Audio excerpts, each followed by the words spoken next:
Bonjour, bonjour. Aujourd'hui, je vous propose une activité mathématique autour de compter. Alors, il faut bien savoir que lorsque les enfants vont régulièrement dans une classe préscolaire, eh bien, compter est un exercice que les enfants vont faire quasiment tous les jours avec leur éducatrice. Donc, en ces temps de confinement, eh bien, cet exercice, évidemment, se passe un peu moins souvent. Et donc, de temps en temps, il va falloir le réactiver car il va faire appel à la mémoire et à la répétition. Donc, aujourd'hui, je vais vous proposer 4 activités qui ont pour but, tout simplement, d'apprendre la chanson des nombres. Donc, la première activité, elle se joue à 2. Elle va consister à compter à tour de rôle. Donc, par exemple, je commence 1 et mon partenaire poursuit. 2, 3, 4, 5, 6, 7, 8, 9, 10, 11, 12, 13, 14, 15 16, et ainsi de suite.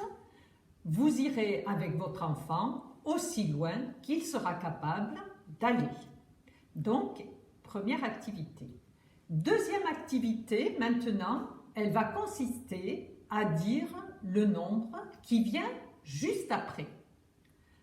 Par exemple, 3, 4, 7, 8, 10, 11, 15 16, et ainsi de suite.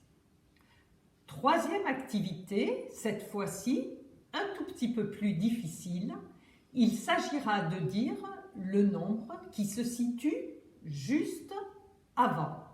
Alors pour cet exercice-là, je vous conseille de garder la difficulté entre 1 et 10.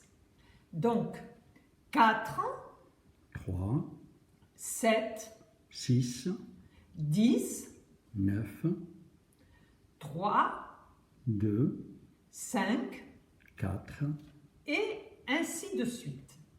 Enfin, la quatrième activité pourrait s'appeler l'invité muet. Alors, en quoi va consister ce jeu? Tout simplement, là encore, à compter. Donc, par exemple, je commence, mais à côté de moi est assis un invité muet qui lui aussi compte avec nous.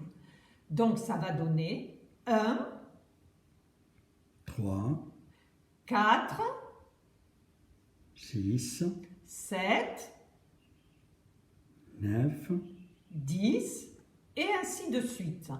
Évidemment, cet invité muet, vous le mettrez entre vous et votre enfant pour que la difficulté soit du côté de votre enfant qui devra suivre la suite des nombres. Voilà donc une série de 4 activités qui va permettre à votre enfant d'apprendre la suite des nombres.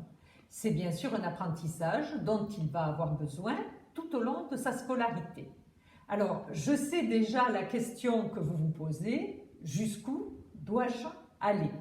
Eh bien, j'ai envie de dire, écoutez votre enfant, suivez-le, suivez ses capacités de mémoire et voyez ensemble jusqu'où il pourra aller, peut-être jusqu'à 100, peut-être au-delà.